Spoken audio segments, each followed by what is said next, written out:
everyone, my name is Ko-Fanta. I'm 2022 Mandela Washington Fellowship alumnus. I trained in Public Management Leadership track at Bridgewater State University in Massachusetts. Today I'm here to share my Mandela Washington Fellowship experience and the most important tips which will help you to win this prestigious Mandela Washington Fellowship.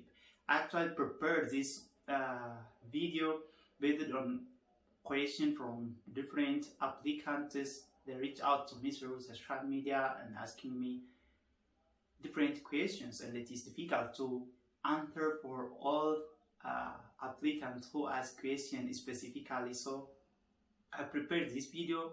I hope it will help most of the applicants to successfully apply for this Mandela Washington Fellowship, and hopefully they will win it.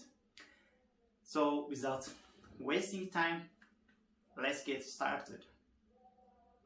First of all, what is YALI? Let's start from YALI. Let me give you a brief overview about YALI and the other components of the YALIs, because we need that brief introduction to understand the whole program so that we can be successful when we apply for the Mandela Washington Fellowship. YALI, or Young African Leaders Initiative, is a program launched in 2010 by United States government. The purpose of YALI is to invest in young African leaders as they spur growth across African continent, as well as to realize democracy, peace and security throughout the continent. That's the whole purpose of YALI, or Young African Leaders Initiatives. YALI has three components. The first component is YALI Network.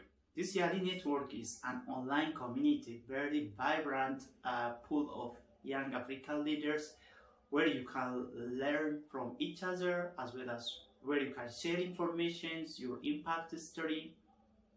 You can also follow and learn different courses online, which is very crucial for your professional as well as personal development.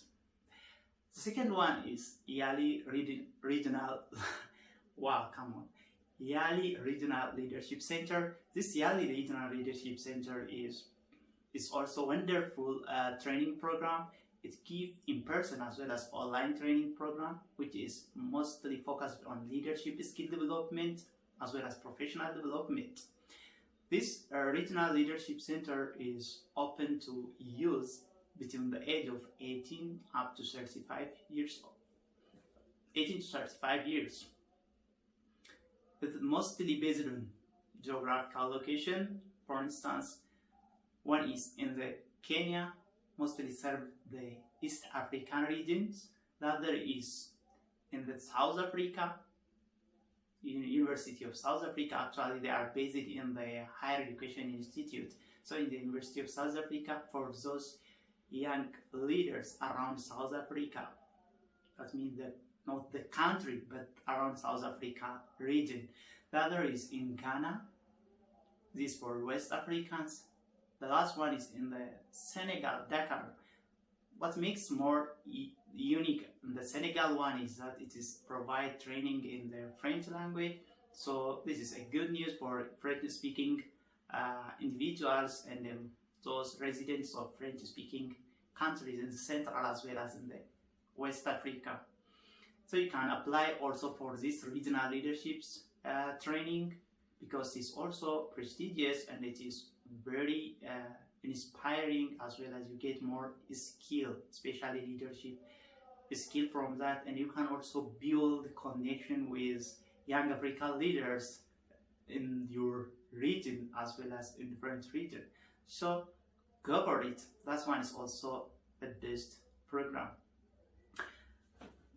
The third one is Mandela Washington Fellowship. This Mandela Washington Fellowship is the flagship program of YALI. When we say the flagship, actually Google this word. The best program, the #1 program which YALI program has is Mandela Washington Fellowship. This Mandela Washington Fellowship, you get 6 weeks training in United States, and also there is optional professional development experience which took around 1 month. This professional development experience is awarded for outstanding leaders, mostly for few leaders, like around 100 leaders. So let's see what's the eligibility criteria for this fellowship. Actually, you can see the details from their official website. I already put the link in the description box, so you can click on the link and you can see everything related to the eligibility criteria as well as the fellowship. But to give you a brief overview about the eligibility criteria, the number 1 criteria is age. You have to be between 25 to 35, but there is exceptional room for those between 21 to 24 if they have extraordinary achievement in one of the tracks, whether business, public, or civic engagement. They can be included in the fellowship, but they have to achieve extraordinary, because this is for young individual between 25 to 35, but still there is a room for 21 to 24. If you want, you can go for the Regional Leadership Center training, because it accepts young individual between 18 years old to 35. But this one is mostly for those between 25 to 35. The other eligibility criteria is being resident as well as citizen of sub-Saharan African countries. I think this fellowship includes around 49 sub-Saharan African countries. It doesn't include those North African countries, around 6 North African countries, because they have their own program with the Middle East. So you have to check whether your country is listed under eligibility criteria. The other is you shouldn't be the employee, or you shouldn't have a immediate family member who is employed by United States government, whether it is USAID or in the embassy or CDC. You have to check that one. The other is you have to be eligible for J1 visa. I think the final one is English language. You have to be proficient. That means it doesn't mean advanced level, but you have to understand English language. You have to able to write in English effectively, as well as communicating in English effectively. These are the eligibility criteria. So if you need more detail, please read from the official website, because they may update from time to time. So now let's see the selection criteria, or the ideal candidate. This is very important. So we have to give more attention for what is criteria for selection and who is the ideal candidate. They already mentioned this on their official website, so let me give you a brief explanation one by one. What does it mean? The first one is proven record of leadership, experience, and accomplishment in selected track. This word, proven record of leadership, is mostly misleading for most of the applicants, and they ask, I don't have proven leadership record, what does it mean? That's the question most of the applicants ask. When you say proven record of leadership, it doesn't mean that you have to hold position in national or international organization. It doesn't mean like COA of high-tech company, or like running large group of people or organization. It's not like that. The point of proven record of leadership is that, are you influencing people around you to do certain work which has impact on your community? That's the question. Are you using your inherent leadership capacity and the quality to influence people or a group of people, whether it is your friend, your family, colleagues, and the community surrounding you, to achieve certain common goal? which have positive impact on your community, or which can solve the problem of the community? Are you addressing the community needs through business, or through volunteer engagement, or through policy or public engagement? That's the question. Do you have that accomplishment? That's the question. Otherwise, it is not about holding position, nothing to do with your position. You may not be like even the president of club, or you may not be the leader of certain group of individual. You can be active member of certain organization or certain association or club, but still if you are using your leadership capacity to influence people around you and to achieve certain common goals which have positive impact on your community, go for it. You can fulfill the selection criteria for me. The second one is demonstrated commitment to public service and community.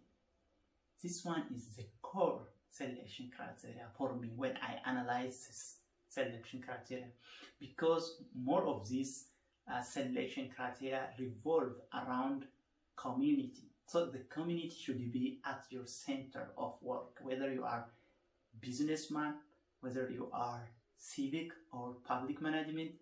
You have to put community at your center of work. So you have to demonstrate how you are working toward that one. How you are you volunteering for certain challenges in your community? Are you solving pressing community problems? Or are you addressing the community needs through business or civic engagement or public management? Whatever the sector is, are you focusing to give back to or to serve your community? That's the question. So show how you fulfill this criteria. Show how you are doing. Another is a demonstrated ability to work in diverse group.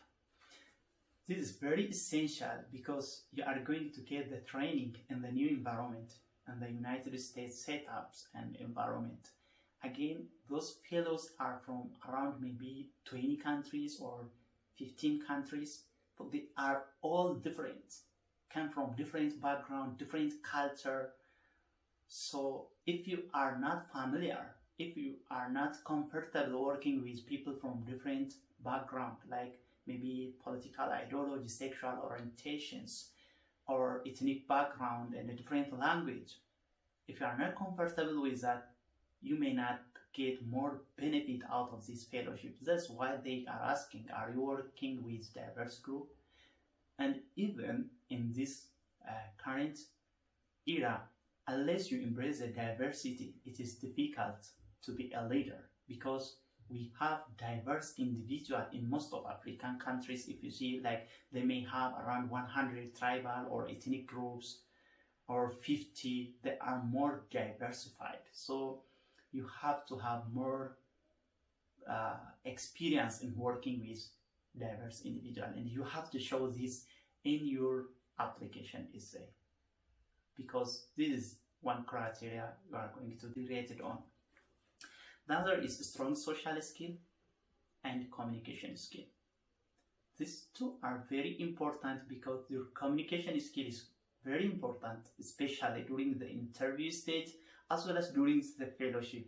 Unless your communication skill is developed, or unless you practice communicating, engaging with new peoples in new environment and talking and connecting with people from different background, it's very difficult to engage in the fellowship, as well as the strong social skill. This is networking skill.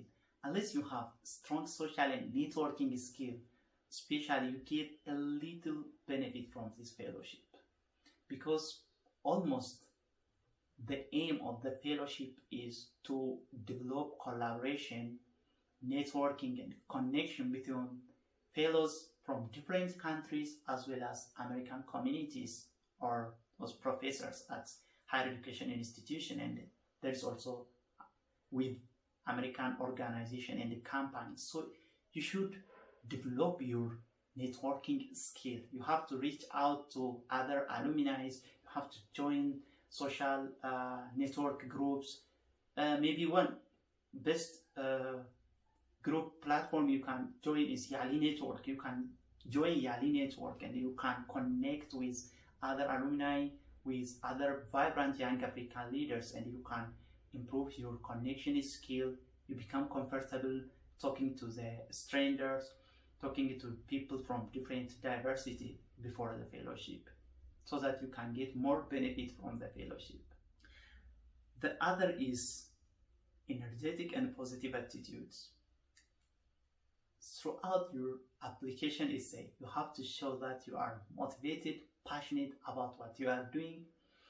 You have to have positive attitude, because this fellowship is not for complainers, not for those who blame politicians, government about the problem in their community. This is not for them, because anyone can complain, anyone can blame anybody. That is very easy and simple. But this fellowship is looking for young leaders who want to be part of solution, who want to impact their community, who see opportunity in the problem the community is facing, who want to be part of the solution, who wanted to change the community. That's the point. So show that you are an agent of change. That's what they are looking for.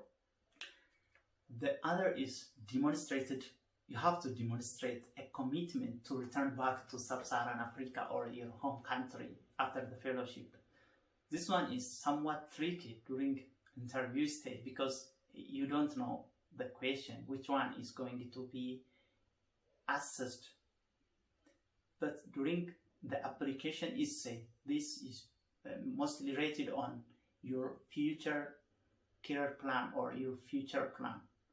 So you have to show motivation, commitment to implement the skill, the knowledge you get from United States or from the fellowship to positively impact your community, whether at regional level, national level, maybe at community level.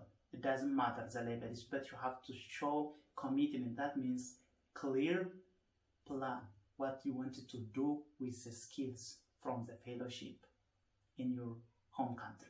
If you show that one clearly, it shows your commitment to return back to sub-Saharan Africa. There is no other test to know whether you are committed to your home country. It is only you can demonstrate in your care plan and what you are doing currently. The last one is your English language level or proficiency. This is going to be rated, and it is one of the selection criteria.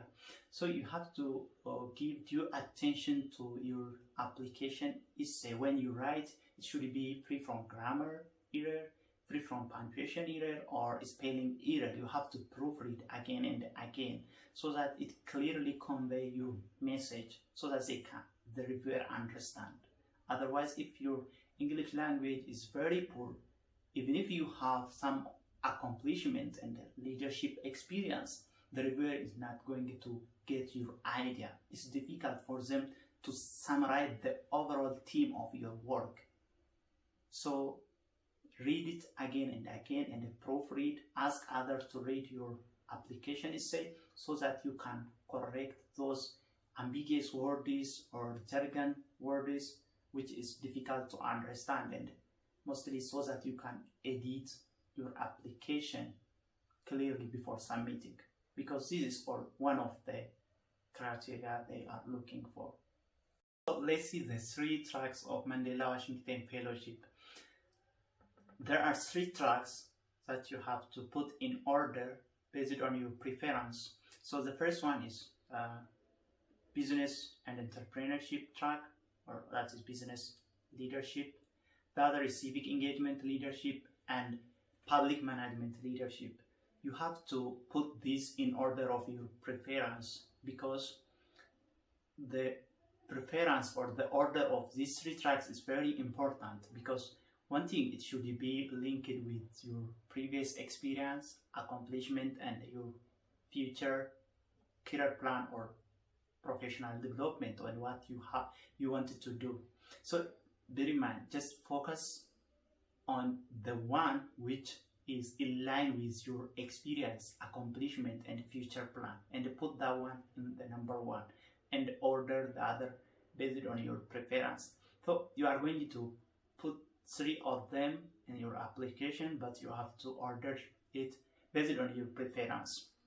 This is very important. Your application is say, or your accomplishment is going to be rated according to your preferred track, or track which you put on number one. So bear in mind, when you put these tracks, you have to put it in order of your preference based on your previous experience and accomplishment, as well as future career plan or your future activities. It should be in line. Let me share with you 5 application tips, which is very important to win this prestigious fellowship, not scholarship, fellowship. The number one tips I used is researching, digging more about the program. Like, I dig more and more about the program. I checked every resource available on the official website. So if you haven't checked the official website yet, most of the applicants do, they just go to the official website and they see only the overview. After looking at the overview, they click on apply now. That is very wrong, and you are not going to win that way. You have to research, you have to know more. So the strategy is you have to click on learn more. You have to see what opportunities available for the fellows. You have to check the eligibility criteria already, which is mentioned on the official website. You have to check the application timeline so that you are aware when you get notification from the fellowship, even after you submitted your application, and you have to know the timeline. You have to check like the eligibility criteria. They are already mentioned in detail on the official website. By the way, if you haven't checked yet, I already put the link in the description box, so you can click on that one and get more detailed information. You have to see the selection process and the selection criteria. Who is the ideal candidate? You have to know that, because this gives you a hint to know whether you are ideal candidate for this fellowship or not, or to craft your application, say they according to the ideal candidate criteria. The other is you have to click on more resource available on the official website to know more about the program, what the other alumni, previous alumni are doing, what the impact stories are there. You have to also click on the frequently asked questions so that you can get a response to previously asked question, because this response will help you more during your application process, rather than like asking someone. It is better to check on the frequently asked question. If it is not responded or if it is not available, you can ask the alumni. So go for the official website and check. Researching is also joining groups on the social medias, reaching out to the American corner, and if it is available in your local communities, as well as contacting the alumni. You get more information from the previous alumni, as well as by participating in the info sessions, and the online information is always shared, so just check out that one. The other tips, the second tips is tell your impact history. This is where most of the applicants made a mistake. They list simply what they did. They just describe what they are doing rather than telling their impact history. So, by the way, to tell your impact history, you have to follow this approach. The first one is you have to start with why. You may heard this term, which is coined by Simon, the author of Start With Why. Always tell people your vision, why you are doing what you do, because this is the easiest way to convince people. When they know the big picture, or when they know your passion and the motive why you are doing what you do, it is people easily get linked to your history. They can listen what you are saying because you are telling them why you are doing the most important point. Don't waste your time describing what you do. Rather tell why you are doing why it is important to you. This is what the reviewer also wanted to understand. The other way you tell your impact story, use telling story, because people want to listen story rather than list of activities. Don't list, I did this, I did that, nothing like that. Tell them a story, how you impacted, how you influenced others to do certain job with you, certain work with you, how you influenced them, how you convinced them, how you organized, how you initiated the idea, and how you implemented. That is the history they want to know.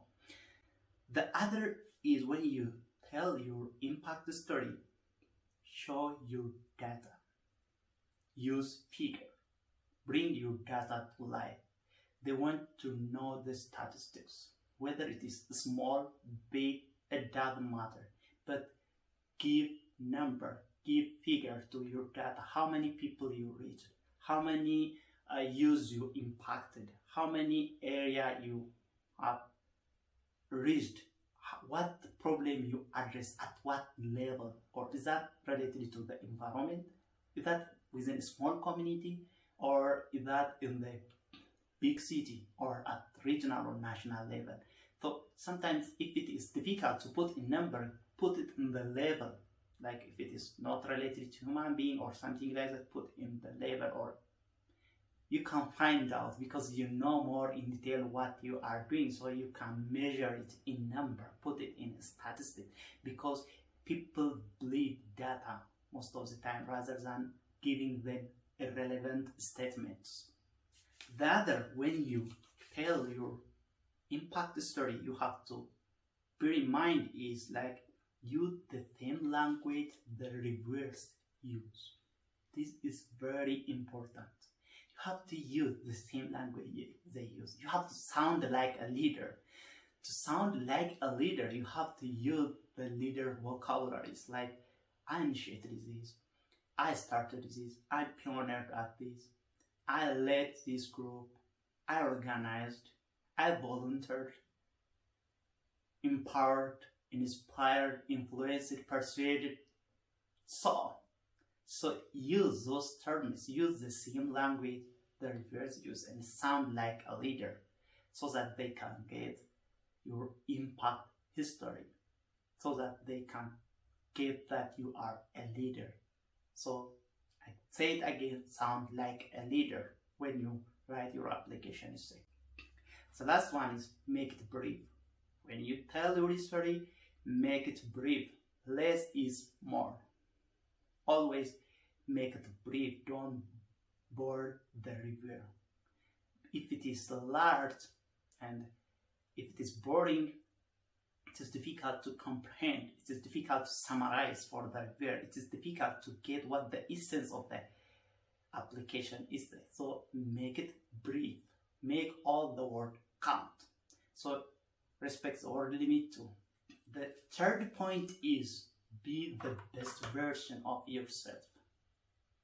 It is true that you have to be honest, you have to be true throughout your application essay, but you have to show them your best versions. What impact you did, how you achieved, that you are motivated, energetic, and positive, that you have positive attitudes. So show your best version. The first one is have a vivid, clear vision. Have clear plan. So don't say, I will do this or that, something like that. Or don't give them a relevant statement. Just put what you want to achieve when you return back to your home country. What is that?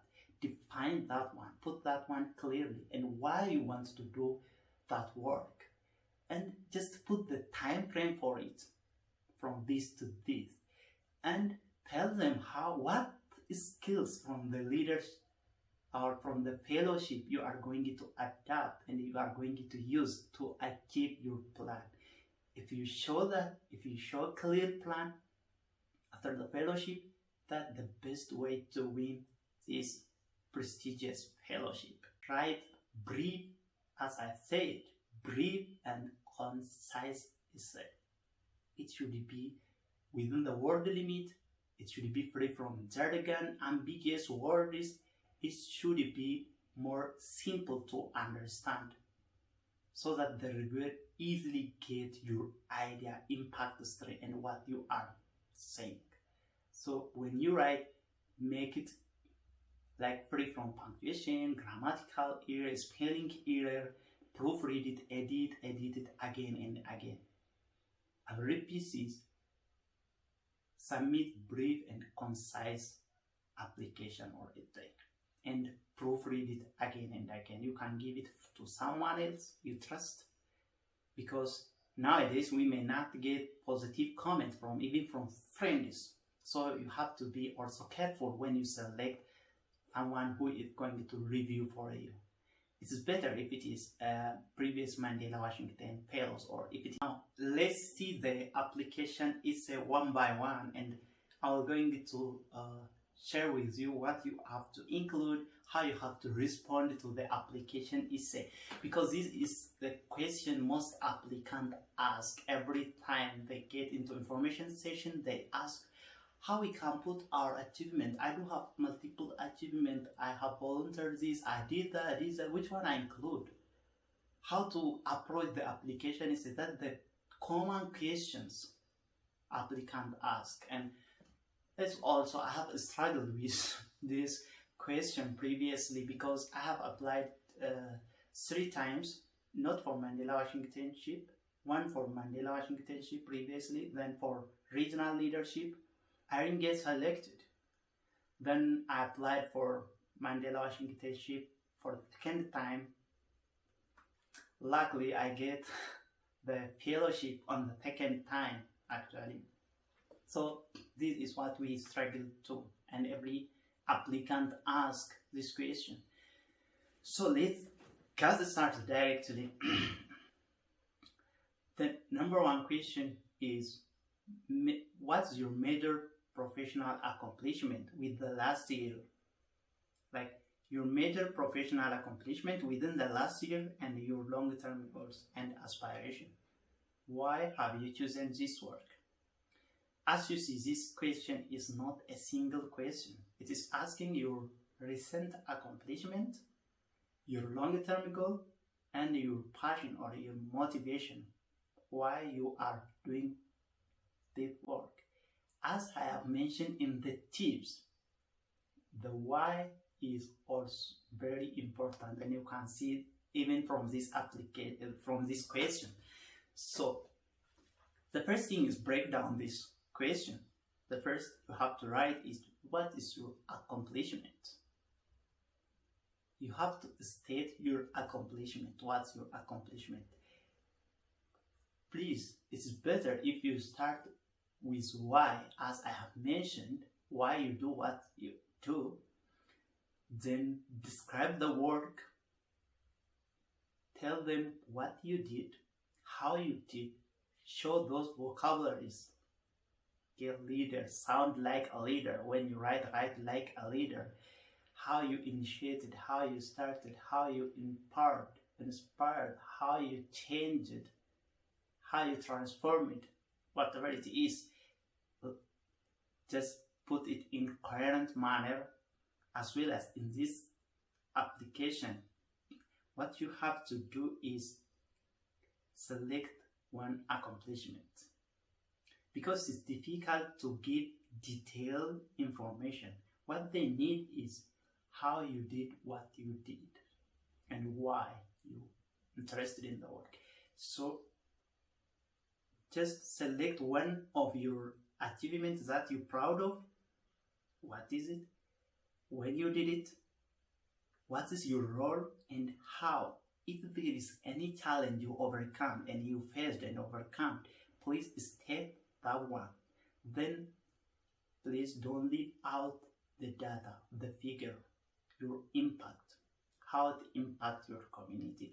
So when you see this, it is difficult to include multiple accomplishments. It is better to select one accomplishment which is recent, which has impact on your community, which is more unique and exciting. So select that one and put in details. Please describe in details and show your impact on the first application essay. That is most important. Even you have 250 words, so you have to describe this in the first paragraph. Then in the second paragraph, you have to state your long-term goals. So when you state your long-term goals, please don't put something which is trivial, which is easy, which can be achieved without the fellowship. So if it is something which is easy, which you can even do without the fellowship, without seeking for network collaborations, or if it is even doesn't need any leadership skill, so that long-term goal doesn't give a sense for them. So it should be big enough, but it should be achievable and realistic. So when you state your long-term goal, when we say just see yourself after 5 years, 5 to 10 years. So like it has to be big enough. It should be also realistic. And you have to state how you can achieve it. And you can also include how Mandela Washington Fellowship, the training, will contribute to your long-term goal. Don't only, I will be the manager, or I will be the COA of this camp, I will be the minister or something like that. Don't state simply, I will do this. For the long term, just state your long-term goal and tell them what skills and knowledge from the Mandela Washington Fellowship will help you to achieve that, as well as how you can accomplish what others activities, professional development will help you to achieve that long-term goal, and even link with what you are doing currently. That way you can convey very clear and impactful essay.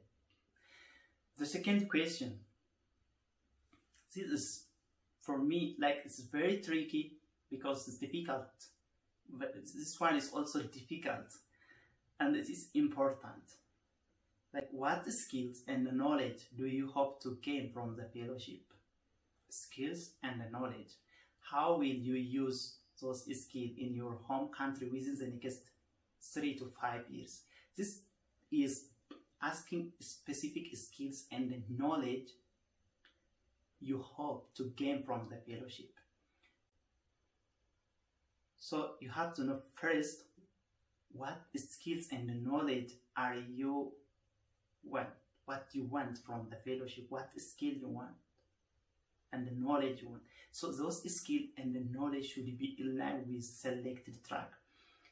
One thing that helped me to identify those skills is I just get into the official website and I checked what skill they give on each track. They already mentioned some skills they will provide that the fellow will be equipped with. Those skills are mentioned. Then I started from those skills, expanded them, then I aligned those skills with what I'm doing currently and how those skills will help me in the future, or how I adapt them into my work. Then after I identified those skills from this website, from the official website, I just expanded it. I adapt that skill like to my own language. Like, I identified only 3 to 5 skills.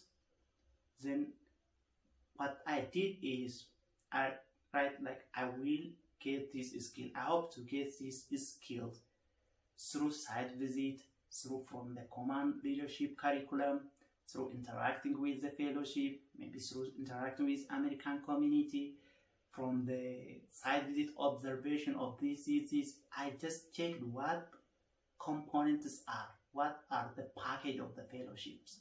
So, and I linked the skills with a specific activity within the fellowship. You see, I just write, I will get this skill from this.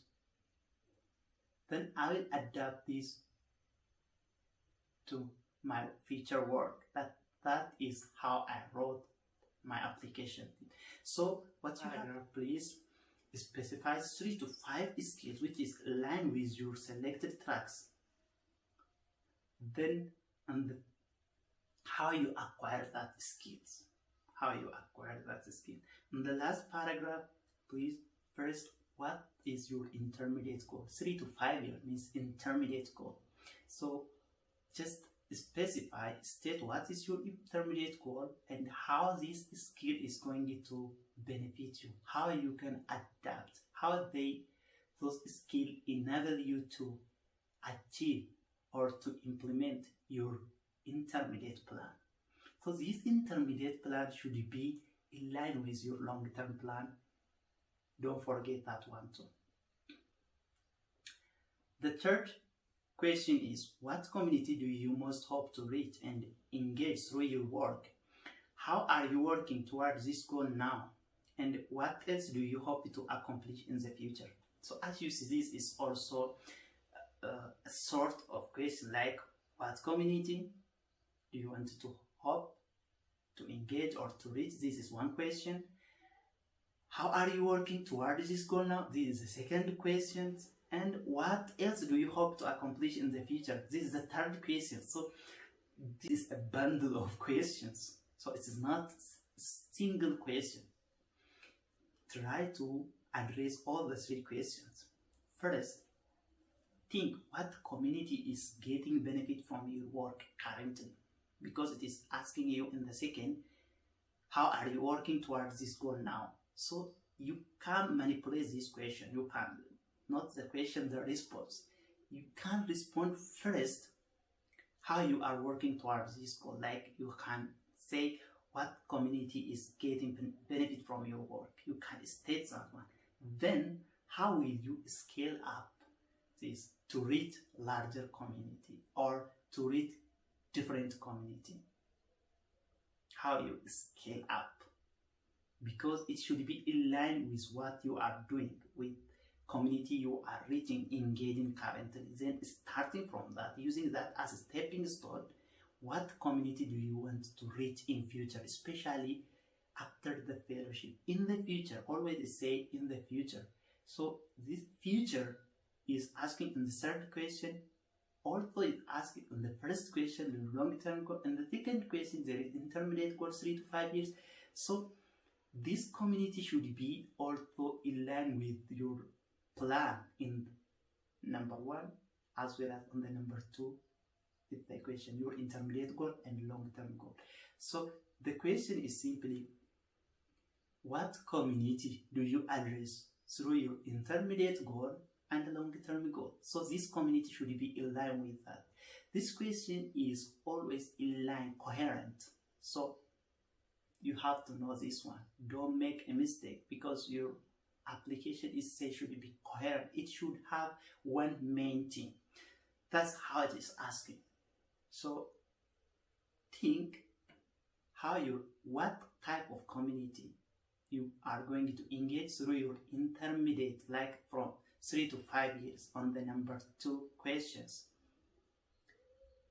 Then what you are doing currently. So link this one. You can answer this by knowing, like linking together. So for me, what I did is, what community is getting benefit from my work currently, how I will scale up, how I can reach larger community. That's how I put. Then